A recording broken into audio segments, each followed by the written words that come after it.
जय गुरु.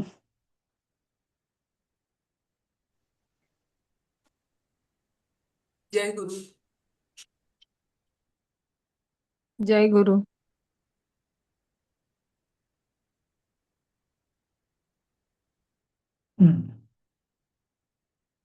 सुरू करूया आपण.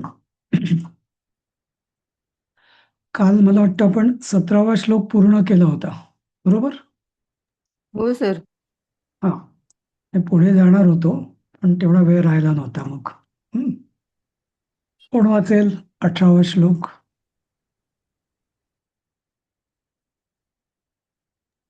मी प्रयत्न करू का सर? हो.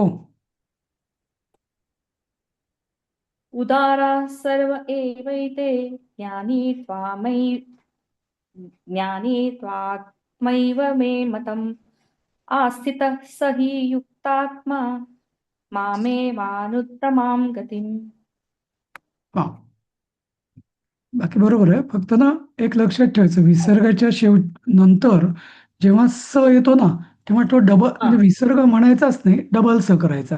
कसा अस्तित्व. आस्थितस्सहि उदारास हा, सर्व रास सर्व असं, आस्थितस्सहि असं असं म्हणायचं. हा. हा, अस्तितः स म्हणताना हि युक्तात्मा हा. मामेवानुत्तमां गतिम्. हम्म, ठीक आहे. जय गुरु. ठीक. हा, ठीक आहे. तर याचा अर्थ बघूया आपण. उदाराहा सर्व, तर सर्वे पाहिजे इथं. सर्व एव इथे सर्वे. एव एते ज्ञानी. म्हणजे उदाराहा सर्व एव एते, म्हणजे हे आता हे चारही प्रकारचे जे भक्त आहेत चतुर्विध, हे सगळे उदार आहेत. उदार याचा शब्द अर्थ मी सांगेल तुम्हाला नंतर. परत ज्ञानी तू आत्मा एव मे मतम. म्हणजे परंतु ज्ञानी तर हा माझा जणू आत्माच आहे असं माझं मत आहे. आणि त्याला मी माझा आत्माच समजतो. का बरं? आस्थित सही युक्तात्मा, कारण तो म्हणजे युक्तात्मा. म्हणजे युक्तात्मा म्हणजे काय? माझ्याशी अगदी असा जोडल्या गेलेला आहे. आणि माम एव अनुत्तमाम गतीम, आणि तो माझ्यातच त्याची म्हणजे गती, म्हणजे इथं गती याचा अर्थ टप्पा किंवा शेवटचा पडाव म्हणता येईल, किंवा गंतव्यस्थान या अर्थाने त्याची गती ही अत्युत्तम अशी माझ्या माम एव आस्थिता, माझ्यातच आहे. याचा अर्थ बघूया आपण आता. असं का म्हटलंय भगवान कृष्णांनी, बघूया आपण. तर एक मिनिट जस्ट.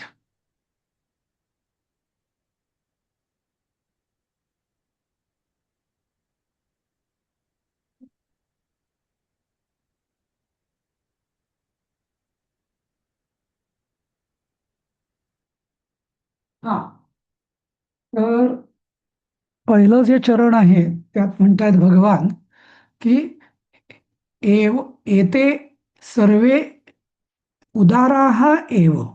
एते सर्वे उदाराः एव, म्हणजे हे सगळेच, हे चौघही जण उदारच आहेत. आता उदार या शब्दाचा आपल्याला तो उदार का, उदार हा शब्द कुठून आला? उदार म्हणजे आपण लौकिकदृष्ट्या ज्याला म्हणतो देणारा, नाही का? अमुक एक व्यक्ती उदार आहे असं आपण म्हणतो. म्हणजे उदाराची जनरस व्युत्पत्ती अशी. हा, असं का? काय? लौकिक दृष्ट्या जनरस हा, पण ना? ऍक्च्युली हो ते आहेच. पण उदार या शब्दाचा मूळ अर्थ काय आहे?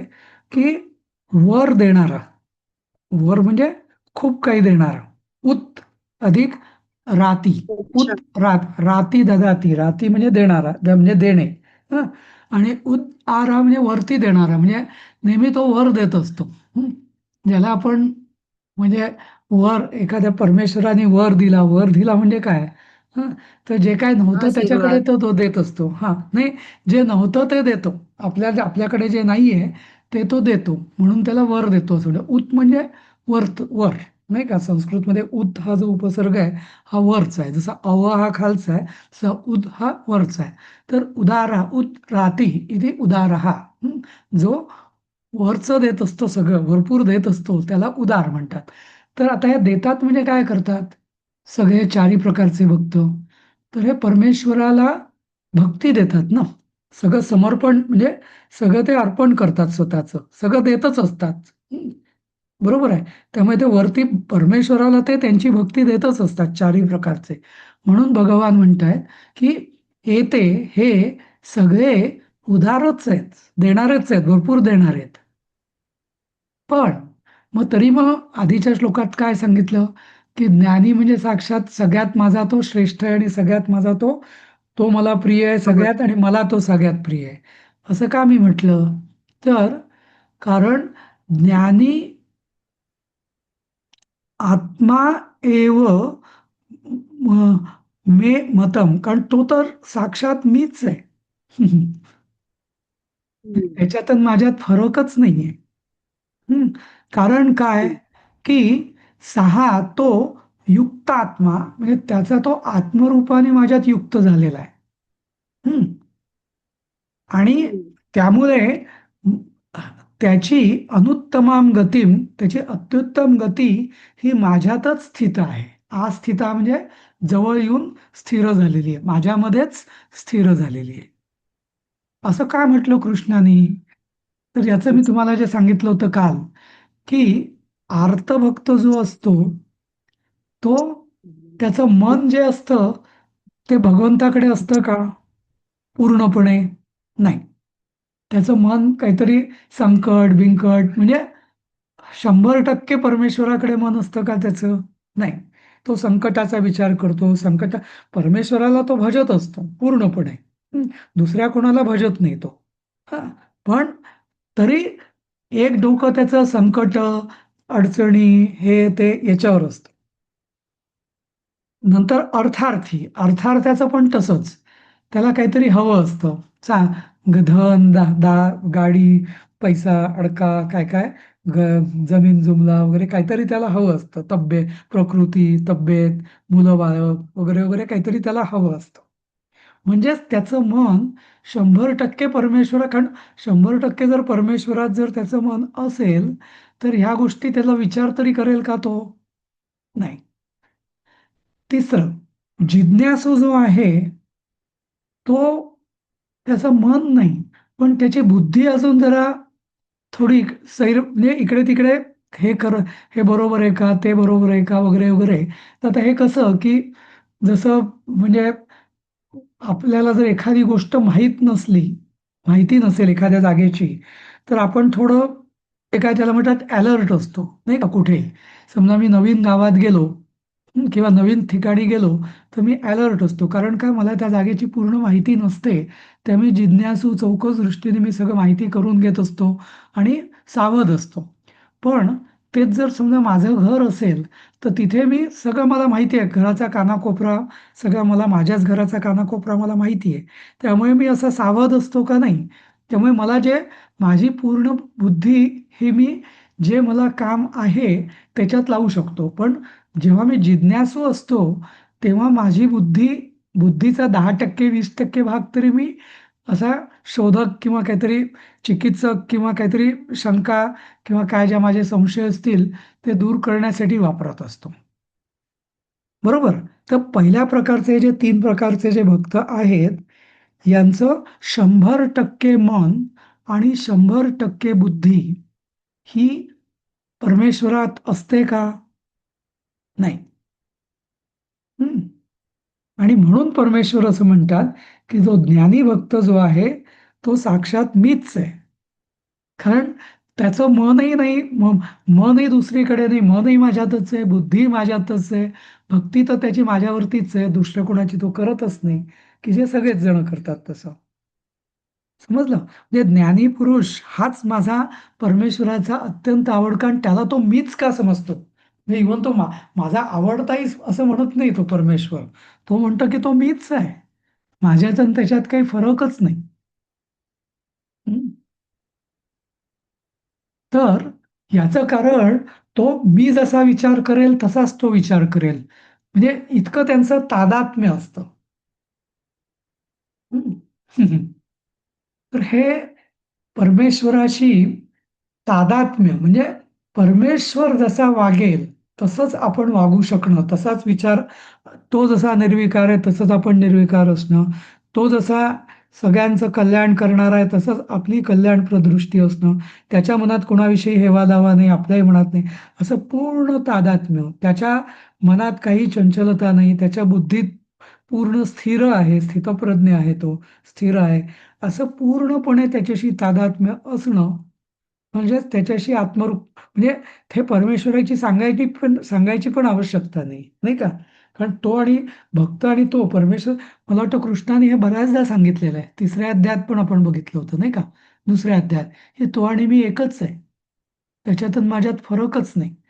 12व्या अध्यायात सुद्धा हं, जेव्हा अर्जुन विचारतो की मग या सांख्य आणि ह्याच्यामध्ये फरक काय, तर कृष्ण सांगतो ते जाऊ दे, तो मीच आहे, म्हणजे त्याच्यातून माझ्यात काही फरक नाही. पण मग सगळ्यात माझा भक्त आवडता कोण, कसा, त्याची मी तुला लक्षणं सांगू शकेन, पण तू ज्ञानी म्हणशील तर ज्ञानी तर मीच आहे, म्हणजे ज्ञानी आणि भक्त यांच्यात, भक्त म्हणजे तो भक्ताच्याही पलीकडचा आहे असं. याचं कारण मी भक्तांच्याही पलीकडचा असं म्हटलं, कारण तुम्ही म्हणाल की इथे तर त्यांनी तो भक्ताचाच प्रकार दिलाय, हेही बरोबर आहे, पण योग वासिष्ठामध्ये हं, ज्या 7 प्रकारच्या ज्या अवस्था सांगितल्या आहेत ना, त्याच्यामध्ये 6वी आणि 7वी अवस्था, तिथं मग भक्तीची गरज उरत नाही त्या अवस्थेला. म्हणजे जेव्हा भक्त पूर्ण ज्ञानी होतो आणि आत्मरूप होतो, तेव्हा भक्तीची तशी गरज उरत नाही. म्हणून मी म्हटलं की तो भक्तीच्याही पलीकडचा आहे, म्हणजे भक्त तर आहेच तो, पण भक्तीच्याही पलीकडेच आहे तो, असं समजलं की त्याला त्याचं वैशिष्ट्य कशात आहे. भक्तिरेखा विशिष्यते, पण म्हणजे ज्ञानी माणसाचं वैशिष्ट्य काय, आणि तोच का सगळ्यात श्रेष्ठ, तोच का तो आणि परमेश्वर एकच का, याचं कारण हे आहे. हं? जसे की ज्ञानेश्वर महाराज किंवा तुकाराम महाराज सर, नामदेव महाराज. अं,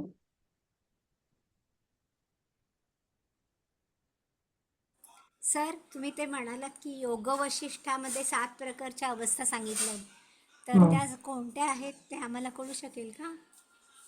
अं, त्या अशा आहेत, म्हणजे पदार्थ भाविनी, तुर्यग्याम, तनुमानसा, विचारणा वगैरे, अशा त्या एकदम मला क्रमाने सगळ्या आठवत नाही, पण तुर्यगा वगैरे ज्या आहेत ना, त्याच्यामध्ये भक्तीची आवश्यकता राहत नाही. हं? अच्छा, म्हणजे हं. मग म्हणजे तुम्हाला जेव्हा मिळेल तेव्हा ते हो, व्हॉट्सअपवर टाकाल का सर? अध्यात्मामध्ये, म्हणजे अध्यात्म मार्गात या, म्हणजे आपल्या अध्यात्म प्रगतीच्या 7 अवस्था मानल्या जातात. या साक्षात वसिष्ठ ऋषींनी प्रभू रामचंद्रांना तो उपदेश केलेला आहे, योग वासिष्ठ म्हणजे. आणि त्याच्यात त्यांनी ते हे दिलेलं आहे असं. हं? हो. तर देवीचा प्रश्न होता की तुकाराम महाराज किंवा ज्ञानेश्वर, आणि हे कसं आहे माहिती आहे की आपल्या दृष्टीने हे खूप मोठे लोक आहेत, त्यामुळे आपण आता असं काही, म्हणजे आपण तो निर्णय करू शकत नाही, एका एका दृष्टीने म्हटलं तर. कारण ते आपल्यापेक्षा खूप मोठे आहेत तसे, नाही का? बरोबर आहे, पण प्रश्नच नाही, म्हणजे ते ज्ञानी आणि त्या स्वरूपाचे ते होतेच. हा, पण म्हणजे आपण त्यांना प्रमाणपत्र देणारी म्हणजे आपण कोणीच नाही, असं नाही का? त्या दृष्टीने ते आहे, म्हणजे ते पूर्णच आहेत आपल्या दृष्टीने, पण म्हणजे त्यांच्यात काही म्हणजे असं मग त्यांच्या एखादं आपण खोड काढायची का वगैरे, असं म्हणजे आपण तो विचारच नाही करू शकत, असं नाही का? सर, त्यांचे शेवटची अवस्था उन्मनी अवस्था आहे का? उन्मनी अवस्था आहे, पण योग वासिष्ठामध्ये तुर्यगा म्हटलंय तिला, मला वाटतं उन्मनी नाही म्हटलेलं. तुर्यगा नंतर उन्मनी असेल ना? सांगेन मी तुम्हाला. थोडंसं मला आता पटकन आठवत नाहीये, पण चालेल चालेल. हा, पण त्या शेवटच्या दोन अवस्थांमध्ये भक्ती गळून पडते असं म्हटलेलं आहे हो त्याच्यामध्ये. हो. हा बरोबर. हा तर तर मी म्हणत होतो की म्हणजे अत्यंत असे जे महापुरुष आहेत यांच्याबद्दल म्हणजे आपण काही बोलू नाही शकणार किंवा पण म्हणजे ते असणारच, म्हणजे प्रश्नच नाही त्या बाबतीत, नाही का असं. हम्म. किंवा असंही असेल की अजूनही बरेच कोणी असतील पण जे आपल्याला माहिती पण नसतील, म्हणजे असे खूप जण असतील, म्हणजे असे दुर्लभच आहे ते. कारण पुढच्या श्लोकात ते आलेलं आहे की एवढेही काही ते खूप म्हणजे इतके प्रचलित खूप पण नाहीये, दुर्लभच आहेत ते. पण हे तर नक्कीच असतील, ज्ञानेश्वर माऊली आणि या सगळ्या. पण हे सगळ्यांनी हे सगळं कोरून पाहिलेलं असणार, नाही का असं. ठीक आहे, 19वा आता श्लोक बघूया आपण. कोण वाचतंय? मी वाचू सर? मी वाचू? हा, हा, अदिती वाचते. हा, आधी. हा, बहुनाम जन्मामन्ते ज्ञानवान् प्रपद्यते वासुदेव सर्वमिति स महात्मा सुदुर्लभ. लभः. हा, सुदुर्लभः. सुदुर्लभ. हम्म. हं, ठीक आहे. अजून कोण? सुधाताईंना वाचायचंय.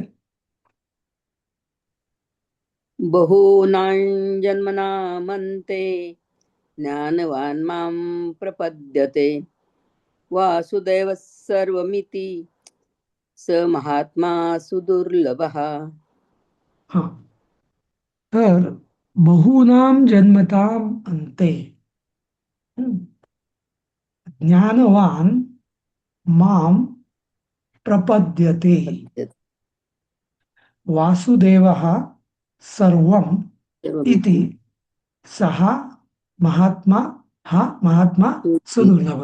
हा, त्याचा अर्थ काय की बहुनाम खूप खूप, जन्मनाम खूप खूप जन्मांमध्ये, हं, जन्मांच्या, हा, जन्मनाम म्हणजे षष्टी बहुवचन आहे. हा, बहुनाम जन्मनाम खूप खूप जन्मांच्या अंते शेवटी ज्ञानवान म्हणजे जो असा ज्ञानी पुरुष सर्व वासुदेव इथे माम प्रपद्यते. म्हणजे खूप उपासना झाल्यावर, खूप जन्माची पुण्याई मिळाल्यावरती शेवटी तो ज्ञानी पुरुष सगळं काही वासुदेवच आहे अशा प्रकारे, किंवा ज्याला आपण अनन्य शरणता म्हणतो. अनन्य, अनन्य म्हणजे काय?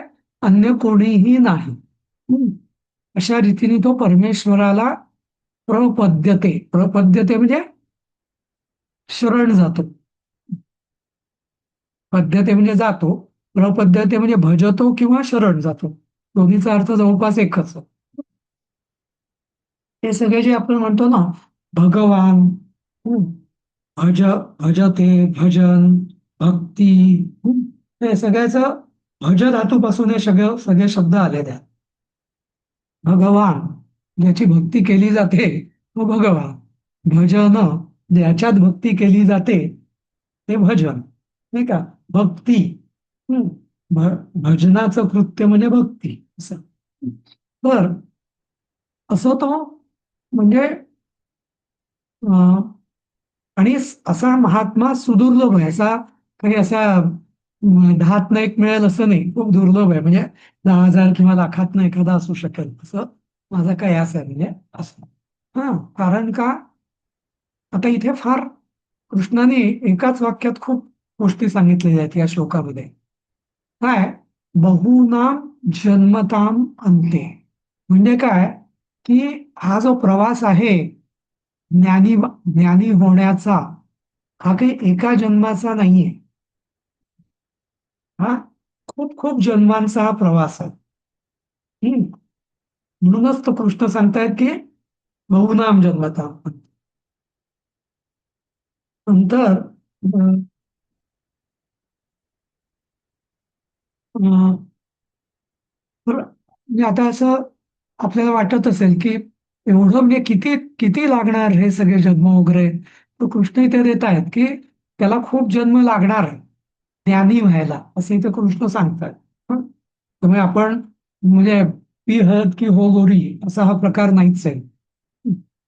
नंतर शेवटी काय होतं शेवटच्या जन्मामध्ये, ज्ञानवान असा जो ज्ञानी पुरुष आहे, हा म्हणजे आधी त्याला ज्ञान प्राप्त झालेलं आहे, आणि दुसरी गोष्ट तो सर्व वासुदेव इति माम प्रपद्यते, आणि हे सगळं वासुदेवच आहे. म्हणजे हे सगळं वासुदेव म्हणजे इथे कृष्णाचं नाव आहे वसुदेव पुत्र म्हणून, पण हे सगळं परमेश्वरमयच आहे. इथे काही द्वैत नाहीये. हं? अशा पूर्ण निष्ठेने मला भजतो, माझी उपासना करतो, असा महात्मा खूप दुर्लभ आहे. त्यामुळे खूप दुर्लभही आहे, आणि हा प्रवास जो आहे हा एका जन्माचा तर नाहीच आहे, भरपूर जन्मांचा आहे. म्हणून ज्याला आपण आपल्या याच्यामध्ये पूर्वपुण्याई असं म्हणतात ना, किंवा प्रारब्ध पूर्वपुण्याई, आणि आधी सुद्धा सांगितलेलंच आहे ना, शुचीनाम श्रीमताम गेहे, किंवा नाही का योगभ्रष्टाची कशी अवस्था होते वगैरे. म्हणजे ही सगळी ही साखळी आहे ही, म्हणजे हे काही एका याच्यात होण्याचं हे नाहीये असं. पण जसं मी काल सांगितलं की कदाचित हाच आपला शेवटचा जन्मही असूही शकेल. म्हणजे सांगू शकत नाही आपण. कारण जर आपल्याला म्हणजे आता आपण एवढी गीता वाचतोय, ऐकतोय, समजून घेतोय, आणि आपण जर त्या ज्ञानी म्हणजे आणि सगळं वासुदेवच आहे, परमेश्वर एकच आहे, असं पूर्ण त्या आत्मरूपाने आपण जर त्याचं भजन केलं, तर न जाणो आपल्यापैकीच कोणी असा ज्ञानीपुरुष असूही शकेल, सुदुर्लभ असा, नाही का? किंवा होऊ शकेल आज जरी नसला तरी, नाही का? आणि जसं मी म्हटलं की आपण इथपर्यंत या म्हणजे एवढा आपण वेळ देतो हे सगळं करायला, त्या अर्थी आपण अगदी जवळ आलो आहोत हे निश्चितच आहे, नाही का? त्याच्याबद्दल काही शंका घ्यायचं कारण नाही आपल्याला. हं? भले आपल्याला अजून तेवढं जमत नसेल, सगळं समजतंय पण करता येत नसेल, पण इतकं तर जवळ आलेलोच होत ना आपण, नाही का? असं. योग्य मार्ग दिसतोय याच्या गीतेमुळे. हे हा, मात्र अगदी म्हणजे आपलं काहीतरी मागच्या जन्मीचं आहे म्हणून आपण इथं येतोय सगळेजण.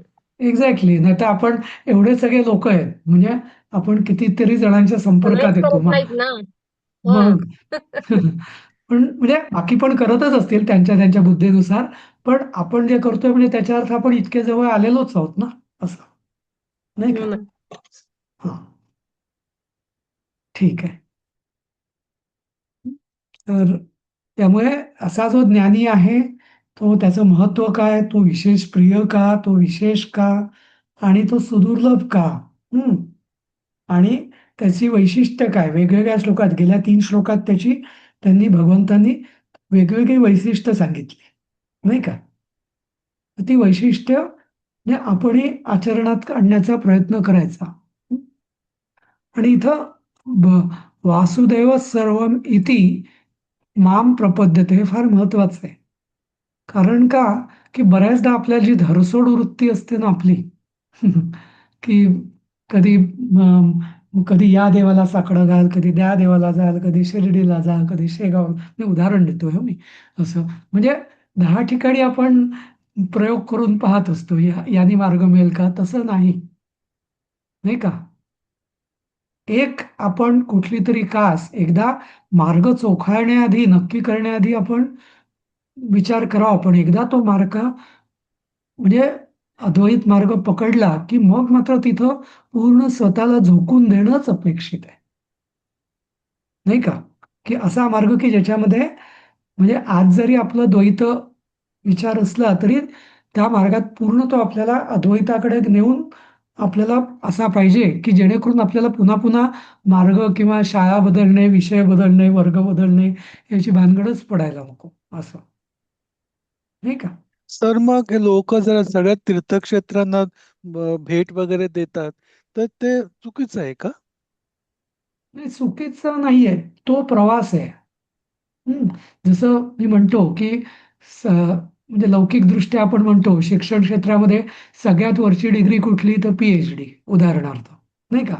पण त्याच्या आधी PhD काय एकदम मिळत नाही ना. त्याचा अर्थ प्राथमिक शाळा, शिशु वर्ग, काय बालविहार, प्रायमरी स्कूल, माध्यमिक शाळा, ज्युनियर कॉलेज, कॉलेज, हे सगळं प्रवास आहे ना हा, नाही नाही, का? प्रवास तो ठीक आहे, तो एक मार्ग झाला.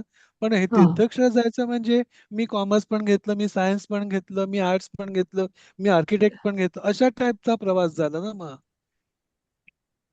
तर काल मी जो प्रश्न विचारला होता की आपण वेगवेगळ्या देवांची पूजा करतो, हो, पण ते मग मी ती तुला म्हटलं होतं मी की ते उद्या पुढे येणार आहे म्हणून सांगितलं होतं मी, बरोबर.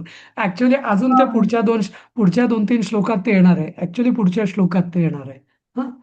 सांगतो. माझाही तोच ऍक्च्युली प्रश्न आहे त्याच्या. हो, राजेश, हा हा प्रश्न आपण अजून 2 श्लोक बघूया, थांबूया हा, बरोबर कारण बरं, ते ठीक. परत येणार आहे. हा, बरोबर आहे, म्हणजे प्रश्न तो, आणि त्याचं चर्चा होणारच आहे. आपण पण बघूया आपण. हा, चालेल. हा, ठीक आहे. हा. हा, 26वा श्लोक कोण वाचेल? कविता ते वाचता? हो सर, असते.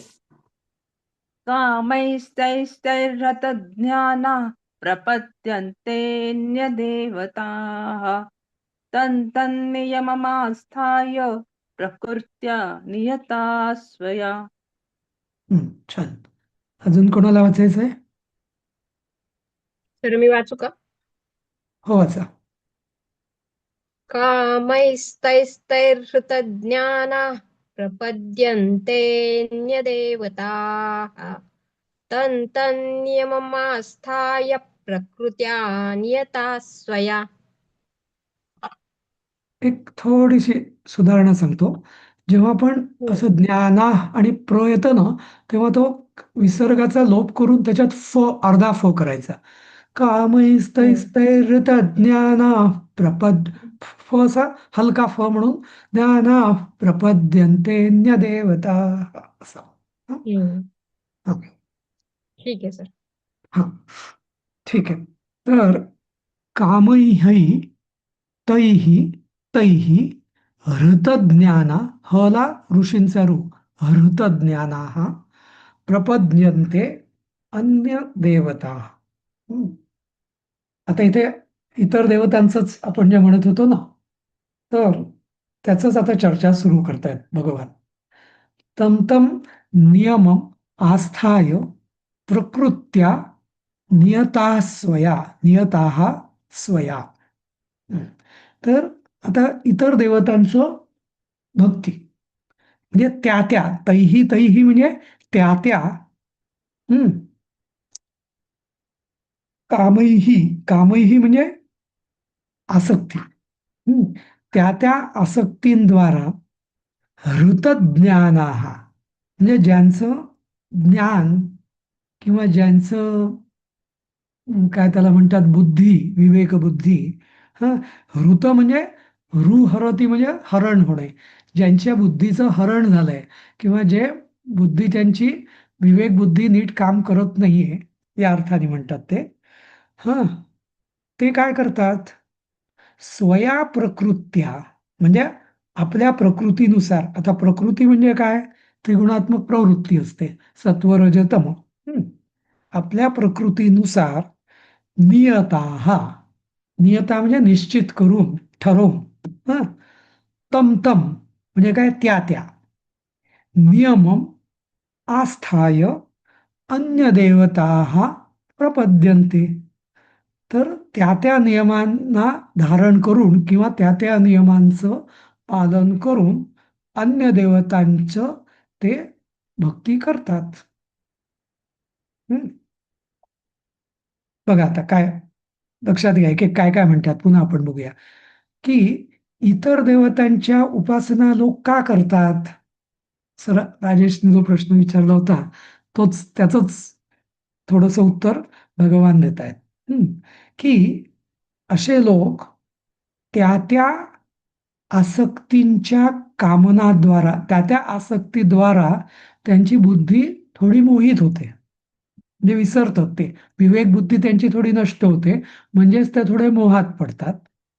आणि मग स्वया प्रकृत्या नियताः, म्हणजे आपल्या प्रकृतीनुसार किंवा आपल्या प्रकृती म्हणजे इथे सत्व रज तम याच्यात घ्या. म्हणजे कोणामध्ये रजोगुण जास्त असू शकतो, कोणामध्ये सत्व तमोगुण जास्त असू शकतो. हा, बरोबर. कोण आता हा तर त्या त्या त्या गुणांच्या प्रभावानुसार ते नियम पाळून, आस्थाय म्हणजे पाळून किंवा स्थिर होऊन, त्या त्या नियमात स्थिर होऊन अन्य देवता प्रपद्यन्ते. आता मी याचं एक उदाहरण देईल तुम्हाला, की ज्याला आपल्या शास्त्रांमध्ये कर्मकांडामध्ये षटकर्म साधन नावाचा एक प्रकार आहे. षटकर्म म्हणजे काय, की जारण, मारण, उच्चाटन, वशीकरण, स्तंभन वगैरे वगैरे. हं?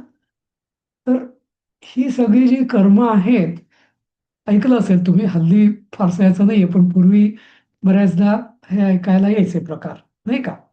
तर याच्यात पण काय असायचं, विशिष्ट विशिष्ट सर हे जे मंत्र. प्रकार आहेत तर हे हा, प्रकार एक्सप्लेन करा ना, मला नाही माहिती ह्याच्याबद्दल. ओके.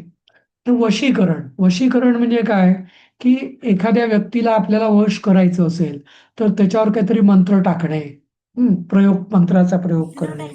हिप्नोटिझम. नाही, हिप्नोटाईज वेगळं. हां, ॲक्च्युअली मंत्र वगैरेचा हिप्नोटाईज पण येईल त्याच्यामध्ये, पण हिप्नोटाईजपेक्षा ॲक्च्युअल मंत्र प्रयोगांनी, काहीतरी जादूटोणा ज्याला आपण म्हणतो ना थोडक्यात, तसला प्रकार.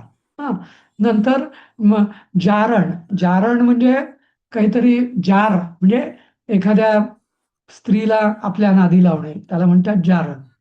मारण म्हणजे एखाद्याला मारण, म्हणजे त्याला मारण्याचं अक्षरशः. उच्चाटन म्हणजे पण त्याचं आपल्या जागेपासून त्याला हुसकावून लावणे, त्याला म्हणतात उच्चाटन.